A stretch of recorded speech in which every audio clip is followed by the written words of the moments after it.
Nu, par to sadarbību ar Ukrainu, kā viņa sākās jau vai pirms kara, vai aktīvā kara laikā, un kas tā saprašana, ko vajag un kad vajag? Nu, pirms kara, protams, nebija nekāda sadarbība. Mēs, biedrība, dibināta, lai izpētītu un saglabātu Pļavņu vēsturi. Un tāpēc arī šeit mēs sēžam, šī tā mūsu ēka. Strateģiskais mērķis šīs ēkas atjaunošana, Pļavņa novada un apkārtnes vēstures izzināšana un saglabāšana. Nu, karš nāca, teikšu tā, pat negaidīti. Man liekas, daudziem negaidīti nāca, ja pat mēs negatavojamies tam karam. Un es kara pirmo dienu, cik atceros, sagaidīju ceļā uz robežu apsardzības nodaļu. Un tā baigi tā tiešām dīvaina bija. Nu, kā tā 21. gadsimtā tik liela karadarbība. Labi, tur tie mazie kumosiņi, ko tur Putins ņēma nost Abhāziju, tur Piedņestru, vēl tur dažas mazas vietas, ja, tas tā tur. Bet tik liels iebrukums nebija gaidīts, protams, ka nebijām tam tendējušies. No sākuma nekā, protams, pētījām, cerējām, ka 2., 3., 4., 5. dienā beigs viņi tur tās muļķības darīt, ja? Bet tad nāca, uz to brīdi jau mūsu biedrība bija kaut cik pazīstama jau. Mēs jau bijām darbojušies diezgan daudz, un mums diezgan liels atbalstītāju pulks jau bija. Mums bija izveidots sava jau tā izziņošanas, teiksim tā, maniera, ja? Un tad pie manis nāca to lūgumu palīdzēt, ka vajag savākt, jo viņiem neesot nekā. Viņi arī esot pārsteigti ar Maksimas maisiņiem, nesājot magazīnus, ja, aptveres automātu, tad kaut kas jādara. Pirmais, ko izdarījām, izziņoju, ka vajag palīdzību. Pirmkārt, jau formastērbes zābaka ekipējums kaut kāds. Rakām visas savas noliktavas ārā, kas vecie tie vecais ekipējums, kas norakstītais bija. To mēs vilkām ārā. Un tad vedām uz noteiktu vietu Pļaviņās, uz vienu pagraba telpu, ja, un tur krājām to visu. Es atceros, ka pat bija atbraucis tas Ukraiņu karavīrs. Ja. Viņš pat ņēma sapelējušas formas terpas. Pat sapelējušas zābakus. Mēs bijām gatavi sadedzināt to. Viņš visu ņem ciet un visai. Ko vien varējām. Sākām ar to.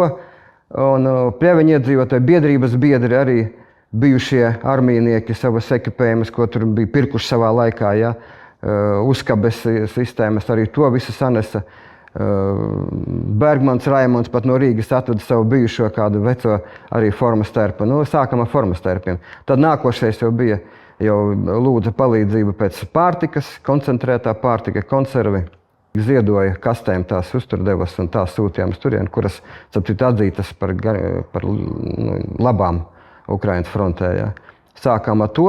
Aktīvi arī brauc uz to tajā laikā uz Baltkrieviju, veda tās preces, bija nodibināti. Viņi tur ar savu transportu vadāja, nodibināja to maršrutu, kontaktus tur. Es zinu to, ka viņi veda to visu pie saviem radiniekiem. Konkrētās rokās deva. Nevis kaut kādās noliktavās, un nezinu, kur pēc tam tā prece aiziet. Ja. Bet konkrētās rokās atdeva radiniekiem, kuri jau tālāk tieši nodeva frontē.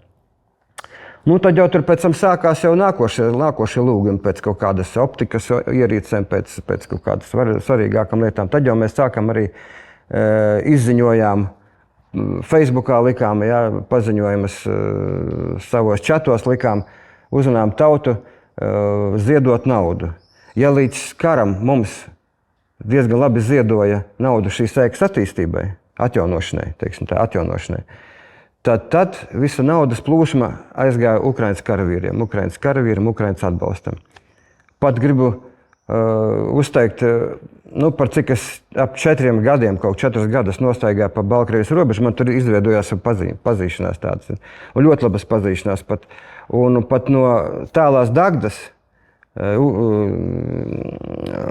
robežsargu ģimene aktīvi ziedoja, gan sūtīja guļamaisus caur Omnivu, gan naudu katru mēnesi. Vīrs un sieva strādā, abi strādā robežsardzē, ja? Vienā nodaļā. Katrs no savas algas katru mēnesi pa 100 atsūta, no sava ģimenes budžeta dod. Tas baigi aizkustinoši bija. Nu, tad tā nauda sāka nākt, un mēs tā sākām pirkt, jā, tās sarkano punktiņu optikas, gan dienas optikas, nakts redzamības visāds, ko tur prasīja, kas tāds svarīgais bija. Uz droniem mēs netendējāmies, mums nebija tik lielas summas, lai varētu dronu savākt. Neesam tik populāri kā Slaidiņš Jānis, ja viņš tur vienu vārdu pasaka, 1000 tur sabirst. Mums mazāk tā naudiņa, tāpēc mēs centāmies to naudiņu tā ekonomiski izmantot, tieši tas, kas vajadzīgs ir. Tā apmēram tas sākās un tā tas virzījās un praktiski līdz šai dienai. Pat bija lūgumi, ka to Hersons apgabalu atbrīvoja, bija vajadzība forsēt to Ņepru vai Donavu, kas tādu Ņepru laikam. Pēc gumijas laivām bija lūgumi, tad arī cilvēki. Pat bija tā, ka sludinājuma portālos ierauga laivu, nopērk Rīgā, un es esmu Rīgā, satiekos ar to pārdevēju, un tur jau viss apmaksā, tika paņemot to laivu, un tad arī sūtījām prom tīklus pinām, maskēšanas tīklus masveidā pinām, jā, tā paša skola iesaistīta, kultūras namā tinām. Viņas, jā, tur es nevaru konkurēt ar vairu lejnieci, tā vispār tur, man liekas, Latvijas mēroga tīklu pinēja, joprojām pin viņa baigie maleči. Jā, pat bija iesaistījis, man dēls mācās Latvijas universitātē, turpat mākslinieks bija iesaistījis papīt, bet tur tā māksliniekiem cits domas gājiens savādāk, viņi to gandrīz ar gobelēnu uzpina tur. Jā, un tā tas sākās un praktiski, vēl, protams, pēc tam jau izveidojās saikne arī lūgumi nāca no pašvaldības, jo pašvaldībai aizkraukšanot pašvaldībai sadarbība ar Rivnas pilsētu, tur bija vajadzība, tur viņiem ar savas vienības, ko viņi atbalsta. Medikamentus diezgan daudz mēs savācām, cik jau tur 3 kastes, cik jau tā sanāca naudiņa, iepirkām no mūsu pļaņu aptiekā, caur aizkraukšanot domu aizsūtījām. Tagad gaidam mobilo tādu apkures mājiņu, apkures sistēmu, ja, kura uzkrāmējam konteineru tipu, uzkrāmējam un aizvedam uz turiem, bet tur viņa ir ārpus gabarītiem, īpašu tehniku vajag pārvest, jo kādu 1,5 mēnesi tika meklēta tehnika, un tuvākā laikā arī tiks gādāt jau uz turieni, arī sadarbībā ar aizkraukšanot pašvaldību, Leonu Līdumu, gādās turieni. Tur tā attīstījās, bet, protams, sākums bija ļoti aktīvs tautai. Cik vispār tie cilvēki ir aktīvi un viņus var iesaistīt un viņi joprojām ir grib atbalstīt Ukrainu? Es saprotu, ka sākumā arī bija, es tā domāju, ka uzskatīju, ka ātri sados un ātri beigsies tas viss. Nebija doma, ka 5 gadus ies tas viss, jā. Veda pat no veikaliem pārpalikušos apavus, tādus, zābaka tipa apavus. Bija daudz lielāka aktivitāte agrāk. Vai tas ir tagad tā apnikums jau, bezcerība, vai izpumpējušies, varbūt tauta ir, Ne visi var katru mēnesi pa 100 ziedot, ja. Sākumā tāds uzplūdums bija liels. Tagad jau mazāk, bet tāpat ir vēl kaut kas. Šobrīd kas ir tas pieprasītākais, ko prasa, ko jautā, ko gaida? Šobrīd ierīces, tēmēšanas ierīces, vismaz tās vairāk. Jo tagad jau arī Ukraina pašspēcīgi paliek. Mēs redzam, kas notiek Krievijā. Ir vēl vienības, kur arī tas pats ekipējums arī trūkst, ja? Trūkst šis tās pārtika trūkst, bet tas jau tā kā jau sāk palikt otrā plānā, jo Eiropa jau pamodusies, arī daudz atbalsta viņai, ja? Sākums bija grūtākais, tieši tad arī mēs vairāk arī, tas bija labi, ka sākumā tieši daudz cilvēku deva. Tās lielākā masa bija sākumā, kad nebija nekā, un kamēr Eiropa modās. Tagad, optikas, tas tāds, un ejošais materiāls, kā viņi saka, guļamaisam varbūt 1 dienas laiks tikai, ja viņi sadeg kaut kur, aizdod pa gaisu, tie paši maskēšanās tīkli arī deg tīkli, bet principā šitās lietas tādas pārsvarā. Ieroči paši tur, bruņuvestāsti, jo mēs nedrīkstam vispār nodarboties, tās valdība tur ņemās tādas lietas. Ukrainā esi bijis kara laikā? Man ir biedrība, talkas jau organizē, tā tālāk, jā. Tev uz vietas, jā? Nē, esmu bijis. Ko stāsta tie, kas ir bijuši? Gan mūsu vietējie, gan tie, kas atbrauc? Ko viņa priecīga nav. Protams, ka tur diezgan skats briesmīgs ir. Tā paša vairalēniece mums tagad braukā regulāri, ar kuru mēs sadarbojamies. Jā. Nu, kāds nožēlojums, ka ēkas izārdītas. Nu, tad ļoti netīrs karš notiek. Nav tā, varbūt kāda iedomājas Latvijā, ja, ka, nu, ka atnāks savējie, viņi būs labiņie, viņus iecels ministrijās un tā tālāk. Ja viņi nāks, viņi vispirms nāk ar tehniku pāri, ja. Noslauka visu zemes virsmas, nu, kā mēs zinām, cik pilsētas iznīcināts pilnībā. Ja. Tā skaitā iedzīvotāji, tā skaitā tiks iznīcināti tie, kuri gaida viņus. Ja. Atnāks, un tad tik izdomās, kuri būs savie, kuri nebūs savie. Tur mājas, karš. Citi saka, ka pat drausmīgāk izskatās, ja, nekā bijis Otrā pasaules karā. Tad vēl vācieši vēl kaut ko tur tā pieskatīja. Bet iet pāri ar bumbām, ar aviācijas bumbām, 3-tonnīgās pat metējā. Iet ar artilēriju pāri visam tam. Nolīdzina tā, lai nav kur aizķerties, aizsardzības pozīcijas nav kur izveidot. Ja. Kas tur var būt? Protams, mēs varam uzņēmuši arī delegācijas. 24. laikam tas gads bija Ukrainas aizstāvju atraitnes ar bērniem bija atbraukuši Latviju. Izvietojām mēs viņus mūsu netālajā atpūtbāzē. Un bija tā, pirmā nakts, pirmā diena, es atbraucu nākuši. Mēs noregzējam katru dienu, kaut kāds viņam izbrauciens. Paldies aizkaušanot pašvaldībai par atbalstu. Ja. Un tur bija tās atraitnes ar bērniem. Viņas teica, jā, mūsu bērni joprojām lido augstumā mūsu NATO lidmašīna, bet viņi jau baidās, jau satrūkstās, ka tik augsts neuzbūk. Tad psiholoģiskā trauma tā ir ļoti liela, gan bērniem, gan pieaugušiem. Tā tur ir, tur viņi stāsta, ka diezgan bēdīgs skats ir, jā. Pa šo laiku ir izveidojušies kaut kādi kontakti, sadarbības, tāpat Marija, kas brauc, ja,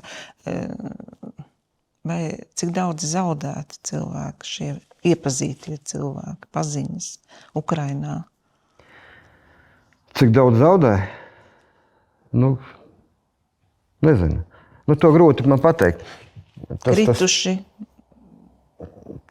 Tam es nesekoju līdzi. Es saku, es esmu Latvijā, es šeit strādāju aizmugurē, apgādi organizēju pēc iespējas maksimāli. Ja. Un tur tad man tā tiešu sakaru nav, tieši kontaktu nav. Esmu bijis uzaicināts vienu tikšanos pie Vairas Lējnieces, bija atbraukuši arī ukraiņu karavīri tur. Bet, redzēju viņus pāris stundas un nezinu. Es personīgi neuzturu tādu kontaktu. Varbūt nevajag man to. Seko līdzi notikumiem? Kas Ukrainā notiek? Jā. Katru dienu, katru rītu, vairākas reizes dienā. Rīts sākas ar jaunumiem, vakars, protams, sekoja. Arī stāsta, jā. Sekoja visam. Un tur īkšķus priecājos par Melnās jūras atbrīvošanu no kara flotes jau atbrīvoja, tagad jau civilo flote jau tur gremdē, Azova jūra jau slēgta, jau forši.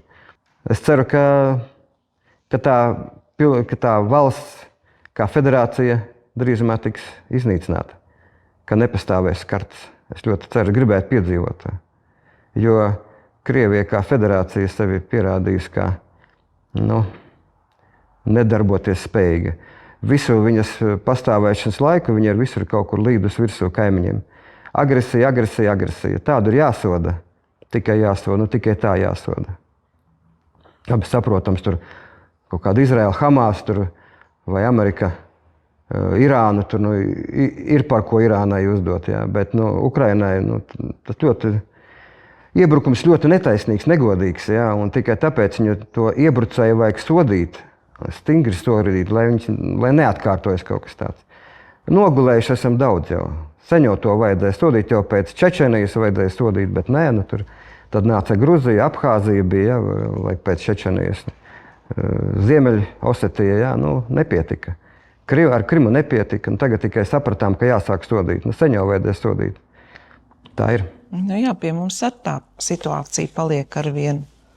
Tāda vajadzēja bīstamāka. Vajadzēja pienākt karam, lai nogāstu okupētli, lai novāktu un atzītu par pilsētas goda pilsoni kurš novāca to lielgabalu, jā, nu, ir jau paliek. Nu, es nezinu, es neticu, ka lielu mērogu iebrukumu var taisīt viņi Baltijas Republika, NATO valstī, jā, neticu.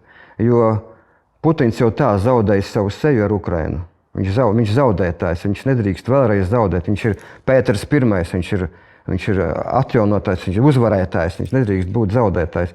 Viņš drīzāk var, kaut kādu, ielaist varbūt mazu grupu iekšā, kaut ko pārbaudīt mūsu spējas, jā.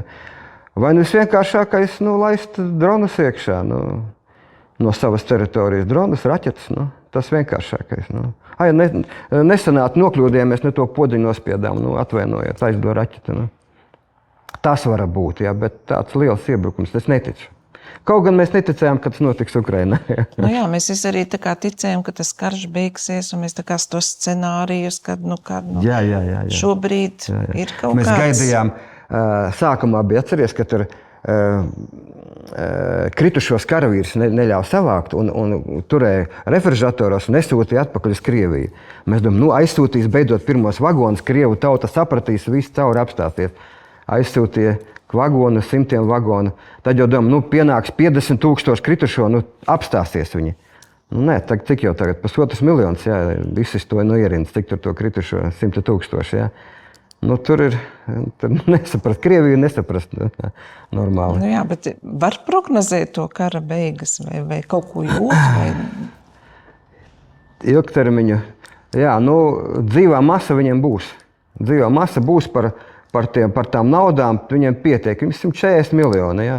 Vēl miljonu, domāju, viņi var salasīt par naudu atnākt, bet to, ko Ukraina tagad dara ar floti, ar energo resursu iznīcināšanu, jā, tas pātrinās kara beigas, jo ja nav resursu, kāpēc Kijevu atstāja? Tāpēc, ka nogriez apgāde, jā, kolonna stāvēja bez degvielas. Staigāja tankisti, spaiņiem, prasīja vietējiem, gāja pēc degvielas. Ja nav apgādes, tad arī nav kara, jā. Es domāju, ka tas Ukraiņu tāds pareizām sliedēm ir iznīcina, gan arī morāli ietekmē Krievijas tautu ar tiem Vilbarī nolikto un vēl te noliktos uzlaiduši gaisā. Ar tām, degviela, tas ir pats būtiskākais. Arī, protams, bāzes, jā, un munīcija. Es domāju, ka prognozēt grūti, neņemos pat. Ja šitā sitīs ārā degvielu, pusgada laikā vajadzētu viņam apstāties, visam vajadzētu. Bet es to neprognozēju, nevar saprast tagad. Nē, es ceru, ka nebūs ilgi. Es ceru. Visi ceram. Jā.